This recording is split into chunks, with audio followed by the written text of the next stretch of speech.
भूतिया जंगल। गांव में संपत और कप्तान नाम के दो व्यक्ति रहते थे। रतनपुर गांव के करीब के जंगल में एक डायन का आतंक था। रतनपुर गांव के बहुत से लोग उस जंगल से गायब भी हो चुके थे। संपत और कप्तान उसी जंगल से गुजर रहे थे। संपत, अरे कप्तान भाई, हमें शॉर्टकट रास्ते से नहीं आना चाहिए था, वहाँ से जल्दी चलो। सुना है यहाँ पर लोग रहस्यमय तरीके से गायब हो जाते हैं। ये जंगल बड़े ही डरावना है। कप्तान, अरे मेरा चेला होकर बुज़दिलों जैसी बातें कर रहा है। संपत, अरे कप्तान भाई, पिछले ही महीने सुखिया चाचा का बेटा इसी जंगल से लापता हो गया था, जिसका सुराग आज तक नहीं मिला। तुम तो वैसे भी 9 महीने शहर में बिताते हो और 3 महीने गांव में बिताते हो, तुम्हें क्या पता गांव में क्या चल रहा है। कप्तान, अबे तुम गांव के गंवार क्या जानो शहर के आमदनी के बारे में। तुम तो बस सारा दिन मुंह उठाए गांव में फिरते रहते हो। कितनी बार बोला है तुझे चेला कि मेरे साथ शहर आ जा, लेकिन तू ये गंवारों वाली ज़िंदगी छोड़ना ही नहीं चाहता। तभी संपत की नज़र एक पॉलीथीन पर पड़ी जिसे गुरु पकड़े हुए था। संपत, ये हाथ में क्या पकड़े हो कप्तान भैया, जरा हमें भी दिखाओ, क्या है इस पॉलीथीन में। कप्तान, अरे कुछ नहीं। संपत, मेरी पत्नी ने शहर से कुछ डायपर के पैकेट मंगवाए थे, बस वही। संपत, डायपर के पैकेट? लेकिन जहाँ तक मैं जानता हूँ तुम्हारे घर में तो कोई बच्चा है ही नहीं। कप्तान, अबे पगला हो गया क्या? क्या मुन्ना को भूल गया क्या? संपत, मुन्ना? अरे वो तो 10 साल का हो चुका है कप्तान भैया, सांड की तरह फैल फैल कर मोटा होता ताज़ा हो रखा है। क्या वो अभी भी डायपर पहनता है? कप्तान, तुम गांव के गंवार इस बात को नहीं समझोगे। हम शहर के रहने वालों के तौर तरीके कैसे हैं होते हैं। संपत, बड़े शहर वाले बनते फिरते हो। अरे सीधे ये क्यों नहीं कहते कि तुम्हारा वो सांड जैसा मुन्ना अब भी बिस्तर पर सुसु कर लेता है। कप्तान, अरे मैंने उसे बड़े लाड प्यार से पाला है। संपत, क्या खाक लाड प्यार? अरे कान पर 2 मारो, उसके बिस्तर पर सुसु करना बंद कर देगा। उसको पीटने के बजाय उसके लिए डायपर ला कर दे रहे हो और कहते हो कि हम शहर वालों के जीने के तौर तरीके बड़े अलग होते हैं। इससे तो अच्छा मेरा गांव है भला। संपत ने ये बात बोली थी कि तभी अचानक देखते ही देखते चारों ओर धुआं छा गया और अजीब अजीब सी आवाज़ें का शोर होने लगा। कप्तान, ये धुआं कैसा? संपत, मुझे कुछ भी नहीं दिखाई दे रहा। तभी संपत के कानों में कप्तान की चीख टकराई। चीख सुनकर संपत बुरी तरह से डर गया और बेहद फुर्ती से वहाँ से भाग गया। कुछ ही देर में संपत भागता हुआ गांव पहुंचा और चिल्लाते हुए सबसे बोला, संपत, अरे गांव वालों, कहाँ मर गए तुम? सब के सब निकम्मो, तुम सब के सब जल्दी मेरे साथ चलो, कप्तान भाई लापता हो गए हैं। संपत की बात सुनकर गांव का मुखिया गुस्से से बोला, मुखिया क्या बात है? संपत, क्या कुत्ते की तरह इतनी देर से भौंके जा रहा है? लगता है तू आज भी शराब पी कर आया है। कितनी बार कहा है तुझसे कि ज़्यादा शराब मत पिया कर, लीवर खराब हो जाएगा, अबे मर जाएगा किसी दिन। संपत, जल्दी चलो मुखिया जी, गजब हो गया। मैं कप्तान भाई को बस स्टैंड लेने गया था और लौटते हुए हम उसी जंगल से गुजर रहे थे जिस जंगल में वो डायन रहती है। अचानक चारों ओर धुआं धुआं छा गया और कप्तान भाई की चीख मेरे कानों में टकराई। मैं बड़ी मुश्किल से अपनी जान बचाकर भागा हूँ। मुखिया, तू दोस्त के नाम पर कलंक है। अपने जिगरी दोस्त को, जिसे तू अपना गुरु मानता है, उसे अकेला छोड़कर भाग आया और हम सब गांव वालों को निकम्मा बोल रहा है।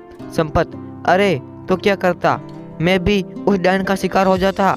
हाँ मुखिया, अगर मैं तेरी जगह होता मैं अपने दोस्त का साथ कभी नहीं छोड़ता, भले ही मुझे उसके लिए अपनी जान ही क्यों नहीं देनी पड़ती।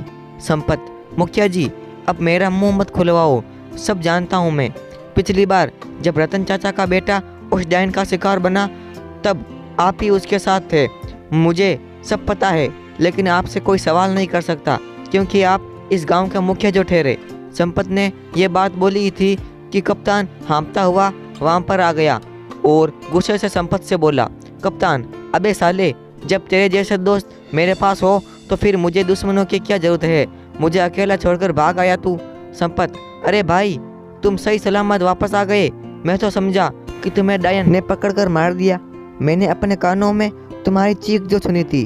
कप्तान, हाँ मुझे उस डायन ने पकड़ लिया था, मगर जैसे ही उस डायन ने मुझे पकड़ा, मैंने एक जोरदार मुक्का उसके मुंह पर मार दिया और वहाँ से भाग आया। मैं उस डायन से लड़कर आ रहा हूँ और तू डरकर भाग गया। संपत, बड़े बहादुर बने फिरते हो कप्तान भाई। अगर इतनी ही बहादुरी थी तो फिर चीखे क्यों? कप्तान, अबे अगर कोई अचानक से पीछे से पकड़ लेगा तो चौंक कर तो अलग ही चीख निकलेगी ना। मुखिया, अब तुम दोनों लड़ना बंद करो। गांव में ना जाने कितने लोग उस जंगल से लापता हो गए। हमें इस समस्या का समाधान जल्द से जल्द करना होगा। मुखिया, कप्तान, तुम ही पहले ऐसे इंसान हो जो उस डायन के चुंगल से सही सलामत आ गए हो। इसका मतलब तुम में उसका सामना करने की हिम्मत है। तुम ही हमें उस डायन से छुटकारा दिला सकते हो। कप्तान, मेरा दिमाग खराब हो गया क्या? अगर मैं जिंदा बचकर आ गया तो आपको क्या लगता है तुम्हारे पानी पर चढ़ने से मैं क्या चढ़ जाऊंगा? मैं तुम्हारे जान से मैं नहीं आने वाला। जाओ, जाकर कोई और बकरा ढूंढो। इतना कहकर कप्तान वहाँ से चला गया। मुखिया संपत की ओर देखने लगा। संपत, दिमाग खराब हो गया मुखिया जी। मैं तो खुद ही बड़ी मुश्किल से जान बचाकर आया हूँ। तुम गांव के मुखिया हो, गांव वालों ने तुम्हें चुना है, तो तुम क्यों नहीं उस डायन से सामना करने के लिए जाते? मुखिया, अबे अगर मैं इस गांव का मुखिया हूँ तो क्या मैं अपनी जान गंवा दूँ? मुखिया ने इतना बोला ही था कि तभी एक बेहद बूढ़ा व्यक्ति जिसकी उम्र करीब 100 साल के आसपास थी, लाठी पकड़े हुए लड़खड़ाता हुआ वहाँ पर आ गया और कपकपाती आवाज़ में मुखिया की ओर देखकर बोला, बूढ़ा, चिंता मत कर, मैंने टेलीफोन के जरिए एक बहुत पहुँचे हुए साधु को उस डायन के बारे में बता दिया है। आज रात वो आने वाला है। देखना, वो साधु अपनी शक्ति से उस डायन को जलाकर राख कर देंगे। हाँ। अचानक वो बूढ़ा खांसने लगा। उसके हाथ से लाठी छूट गई और वह गिर गया। उसने गिरता देख मुखिया गुस्से में संपत की ओर देखकर बोला, मुखिया, अबे देखता क्या है, उठा इसको। संपत, ये झुमरी के परदादा भी ना, जब इनसे चला ही नहीं जाता तो फिर ये घर से बाहर निकल कैसे आते हैं? तभी अपने परदादा को ढूंढते हुए झुमरी वहाँ पर आ गई। संपत, ये तुम्हारा ये परदादा है ना, इन्हें घर के अंदर बंद करके रखा करो। झुमरी ने संपत से बोला, झुमरी, हर बार इन्हें घर पर बंद करके बाहर जाती हूँ और पता नहीं कैसे दरवाज़ा खोल लेते हैं। सैकड़ों बार गिर चुके, मगर मजाल है कि इनकी पसली में जरा सा भी कोई मामूली फ्रैक्चर हुआ हो। संपत, पता नहीं क्या खाया होगा इन्होंने जवानी में। झुमरी अपने परदादा को लेकर वहाँ से चली जाती है। रात का समय था। एक साधु रतनपुर गांव के उसी जंगल से शॉर्टकट रास्ते से निडर होकर चला जा रहा था। तभी अचानक देखते ही देखते काला धुआं उठने लगा, मगर साधु निडर होकर वहाँ पर खड़ा रहा। कुछ देर बाद धुआं छट गया। साधु के सामने एक बेहद भयानक चेहरे वाली डायन खड़ी हो गई। डायन, क्या तुझे पता नहीं, यहाँ जो भी आता है जिंदा बचकर नहीं जाता? साधु, हाँ जानता हूँ, ना जाने कितने लोगों की जान ली है तूने, लेकिन अब तेरा अंतिम समय आ गया है डायन, क्योंकि मैं तुझे अपने मंत्रों की शक्ति से भस्म कर दूंगा। डायन, कोशिश करके देख ले। इतना बोलते ही साधु मंत्र पढ़कर उसके ऊपर फेंकने लगा, मगर साधु के मंत्रों का असर उस डायन पर हुआ ही नहीं। साधु, ओम क्लीन चामुंडाय नम, ओम क्लीन चामुंडाय नम, यह कैसे हो सकता है? इस पर तो मेरे मंत्र का असर ही नहीं हो रहा है। डायन हंसने लगी। साधु बुरी तरह से डर गया। वो डरकर रतनपुर गांव की ओर भागा और बेहोश हो गया। अगले दिन साधु की जब आंख खुली तो उसे गांव का मुखिया और सारे लोग घेरे हुए बैठे थे। संपत, कहीं तुम वही साधु तो नहीं जो डायन से हमें मुक्ति दिलाने आए थे? साधु, हाँ मैं वही साधु हूँ कप्तान, लेकिन तुम तो यहाँ बेहोश पड़े हुए थे। क्या तुमने डायन को ख़त्म कर दिया? संपत, वो डायन उम्मीद से ज़्यादा ताकतवर निकली है। मेरे मंत्रों का उस पर कुछ भी असर नहीं हुआ। संपत, यह क्यों नहीं कहता कि तू एक पाखंडी साधु है? साधु, तुम मेरा अपमान कर रहे हो। संपत, अरे जाओ बाबा, डायन के सामने जब भाग रहे थे तब अपमान नहीं हुआ था। साधु, तुम्हें कैसे पता कि डायन के सामने मैं भाग रहा था? संपत, तुम्हारी शक्ल बता रही है। तभी एक पागल आकर गुस्से से बड़बड़ाने लगा, पागल, तुम सब डरपोक हो। आज रात मैं उस डायन का खात्मा कर दूंगा। मुखिया, अरे अब ये पागल फिर से यहाँ पर आ गया, भगाओ इसे। संपत, अबे पागल, कौन है तू? पिछले कुछ दिनों से तुम्हें हम सबका जीना हराम कर रखा है, आज तुझे बताना ही पड़ेगा कि तू कहाँ से आया है। मुखिया, पागल हो रहा है क्या? वो एक पागल है, वो तुझे कैसे बता सकता है कि वो कहाँ से आया है? उस बेचारे को तो अपना ही होश नहीं है। वो पागल बड़बड़ाता हुआ वहाँ से चला गया। कप्तान, देखना मुखिया जी, मुझे लगता है आज रात इस पागल की आखिरी रात है। संपत, सही बोल रहा है तू, ये मरेगा साला आज। मुखिया, अरे वो सब तो ठीक है, लेकिन इस समस्या का समाधान कैसे निकलेगा, इस बारे में सोचो। उस डायन के आगे तो ये साधु भी अपनी जान बचाकर भाग आया है। कप्तान और संपत, तुम दोनों इस गांव की आन बान और शान हो। तुम दोनों की जोड़ी इस गांव में गुरु और चेले के नाम से मशहूर है। आखिर तुम दोनों इस समस्या का समाधान क्यों नहीं निकालते? कप्तान, क्योंकि हम कोई तांत्रिक नहीं है मुखिया जी। आपने स्वयं देखा कि तांत्रिक खुद अपनी जान बचाकर भागा है, भला हम कैसे उस डायन का मुकाबला कर सकते हैं? मुखिया, तो फिर गांव के लोग ऐसे ही लापता हो रहेंगे क्या? तभी गांव का एक आदमी बोला, आदमी, मुखिया जी, हम पुलिस की मदद क्यों नहीं ले सकते? कप्तान, अबे पागल हो गया क्या? पुलिस वाले कब से डायन और चुड़ैल को पकड़ने लगे? अगर वहाँ पर मुखिया जी शिकायत लेकर गए तो उल्टे डंडे मारकर भगा देंगे। मुखिया, बकवास बंद कर कप्तान। पिछली बार एक पुलिस वाला जो इन सब बातों पर यकीन नहीं करता था, उस जंगल में गया था और जो आज तक वापस नहीं लौटा। कप्तान, तो फिर अब आप सब कुछ भगवान के भरोसे छोड़ दीजिए मुखिया जी, वही हम सबको इस मुसीबत से बचा सकते हैं। कुछ दिनों बाद उस डायन का आतंक इतना ज़्यादा बढ़ गया कि रतनपुर गांव के लोग रतनपुर छोड़कर दूसरे गांव की ओर जाने लगे। एक रात की बात है, वह पागल बड़बड़ाता हुआ उसी जंगल में जा रहा था कि तभी अचानक एक काला धुआं उठा। उसमें से वही भयानक डायन निकलकर प्रकट हो गई और देखकर बोली, डायन, जंगल में मुझे सिर्फ इंसानों का मांस अच्छा लगता है, पागल का नहीं। पागल, तुझे कैसे पता मैं पागल हूँ? बेवकूफ़ डायन, लोग मुझे इसलिए पागल कहते हैं क्योंकि मैं दिन भर शराब पिए रहता हूँ और सच बोलता हूँ। डायन, अगर तू पागल नहीं है तो मरने के लिए तैयार हो जा। डायन की बात सुनकर वो पागल हंसने लगा। डायन, तू मेरी हंसी बना रहा है? पागल, सच तो ये है कि तू डायन है ही नहीं। अगर डायन होती तो मुझे मार देती। पागल ने इतना कहा ही था कि डायन ने पागल को दबोच लिया।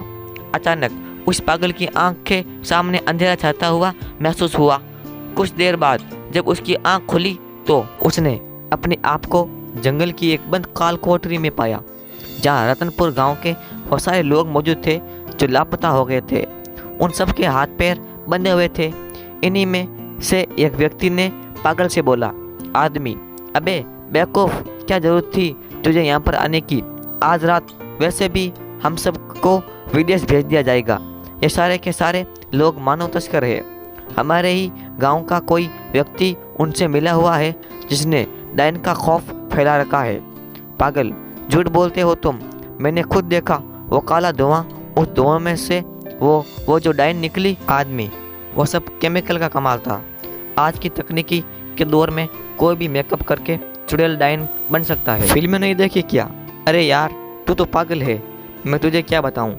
तभी एक और व्यक्ति वहाँ से हंसते हुए आ गया। पागल, तुम तो रत्नापुर गांव के व्यक्ति हो, तुम्हारा नाम कप्तान है। तभी एक और व्यक्ति वहाँ हंसते हुए आ गया, जो कोई और नहीं बल्कि कप्तान का दोस्त संपत था। संपत, गुरु, ये पागल तो बड़ा जल्दी से ही हो गया। मैं तो खामोखा डर रहा था। गुरु की हम इस पागल को पकड़ के ले जाकर क्या करेंगे? यह पागल भला हमारे किस काम आने वाला था? लेकिन यह तो सही हो गया। तुम्हारा आइडिया कमाल का था कप्तान। देखना संपत, आज की रात हम इन सब को शहर शिफ्ट कर देंगे और वहाँ से इन सब को पकड़कर विदेश में ले जाया जाएगा। उसके बाद हम देखते ही देखते माला माल हो जाएंगे।